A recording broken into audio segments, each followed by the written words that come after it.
আসসালামু আলাইকুম, welcome back to my channel রান্নার সন্ধানে। আজ আমি আপনাদেরকে তৈরি করে দেখাবো জলপাইয়ের টক ঝাল মিষ্টি আচার রেসিপি। চলুন দেখে নেওয়া যাক।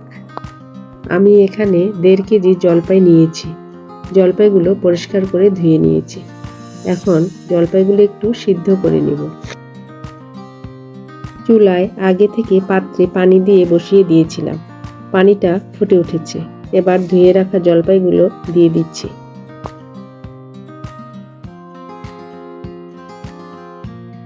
আমি জলপাইগুলো আস্ত রেখে সিদ্ধ করে নিচ্ছি।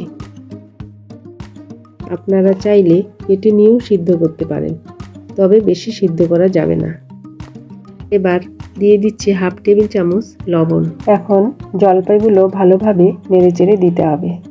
এ সময় প্রচুর জলপাই পাওয়া যাচ্ছে, তাই যারা আচার পছন্দ করেন এখনই তৈরি করে ফেলুন। এখন ঢাকনা দিয়ে দিচ্ছি 5 থেকে 7 মিনিটের জন্য। এবার ঢাকনা তুলে দেখাচ্ছি। জলপাইগুলো একটা দুইটা এরকম ফেটে যাবে, তখনই পানি থেকে তুলে নিতে হবে।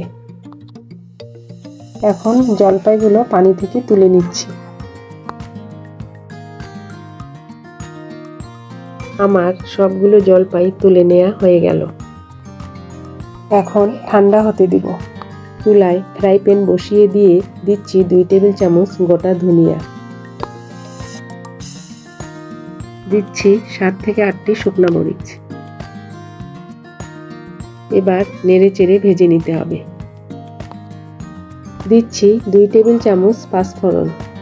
গোটা জিরা দিচ্ছি 1 টেবিল চামচ। এখন লো হিটে মশলাগুলো ভেজে নিতে হবে।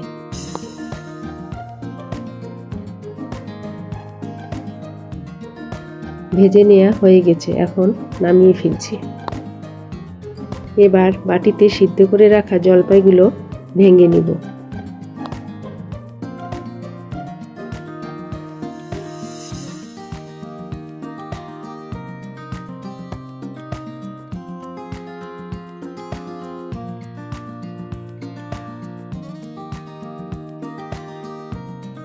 এইভাবে হাত দিয়ে চেপে চেপে একটু ভেঙে দিতে হবে। এরকম হবে, বেশি ভাঙবো না। আমার সবগুলো জলপাই ভেঙে নেওয়া হয়ে গেল। এবার আচার তৈরিতে চলে যাচ্ছি। চুলায় পাত্র বসিয়ে দিয়ে দিচ্ছি 250 মিলি সরিষার তেল।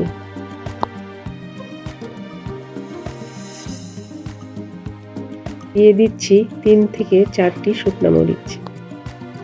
মরিচগুলো একটু নেড়ে চেড়ে দিচ্ছি। দিয়ে দিচ্ছি 1 টেবিল চামচের একটু কম পাঁচফোড়ন।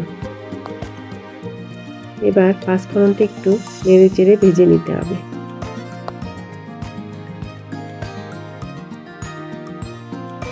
দিচ্ছি 1/2 টেবিল চামচ রসুন বাটা। আদা বাটা দিচ্ছি 1/2 টেবিল চামচ। এবার মশলাগুলো নেড়ে চেড়ে ভেজে নিতে হবে, আদা রসুনের কাঁচা গন্ধ যাওয়া পর্যন্ত।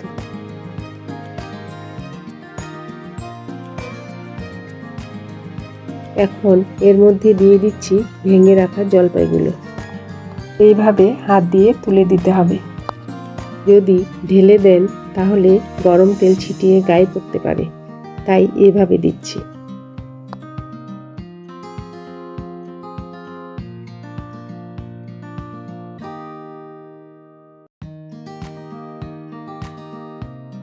এখন সবগুলো ভালোভাবে নেড়েচেড়ে দিতে হবে।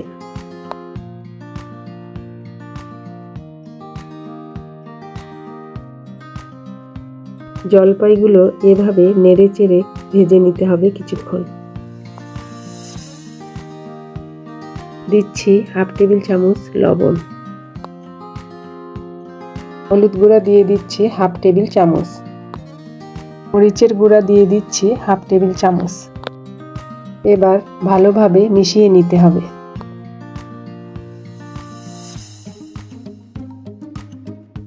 আবারও নেড়েচেড়ে দিচ্ছি।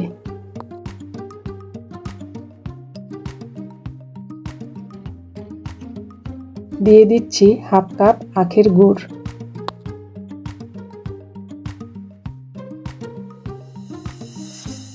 চিনি দিয়ে দিচ্ছি 1 কাপ 250 গ্রাম।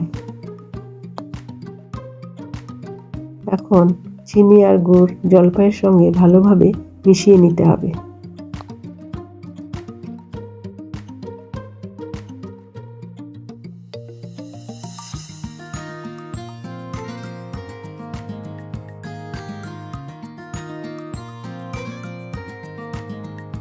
ভিনেগার দিয়ে দিচ্ছি 1/2 কাপের একটু কম।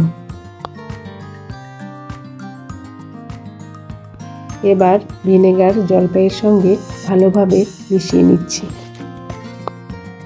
আচারের মধ্যে ভিনেগার দিলে ফাঙ্গাস পড়বে না, এর জন্য আচারে অবশ্যই ভিনেগার দেওয়ার চেষ্টা করবেন। দিয়ে দিচ্ছি গুঁড়ো করে রাখা আচারের মশলাটা 2 টেবিল চামচ। বিট লবণ দিচ্ছি 1 টেবিল চামচ। এখন সবগুলো নেড়েচেড়ে ভালোভাবে মিশিয়ে নিতে হবে। বিট লবণ দিলে আচারের স্বাদ বেড়ে যায়, তাই বিট লবণটা দেওয়ার চেষ্টা করবেন। এই সময় চুলার আঁচ মিডিয়ামে থাকবে। আশা করছি আজকের রেসিপি আপনাদের কাছে ভালো লাগবে। রেসিপি ভালো লাগলে অবশ্যই চ্যানেলটি সাবস্ক্রাইব করবেন এবং পাশে থাকা বেল আইকন অবশ্যই প্রেস করবেন।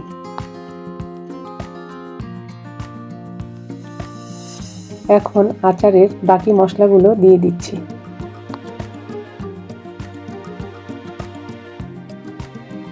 এবার মশলাগুলো নেড়েচেড়ে মিশিয়ে নিতে হবে।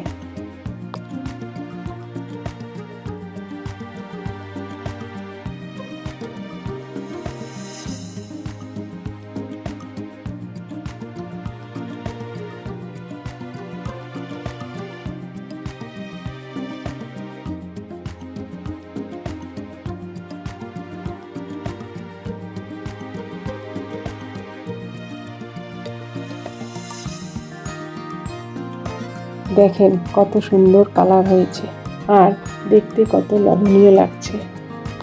তৈরি হয়ে গেল জলপাইয়ের টক ঝাল মিষ্টি আচার। এখন চুলা থেকে নামিয়ে সার্ভিং প্লেটে তুলে নিচ্ছি। এই আচার বানিয়ে বছর জুড়ে খেতে পারবেন। মাঝে মাঝে একটু রোদে দিতে হবে, তাহলে আচার অনেকদিন পর্যন্ত ভালো থাকবে।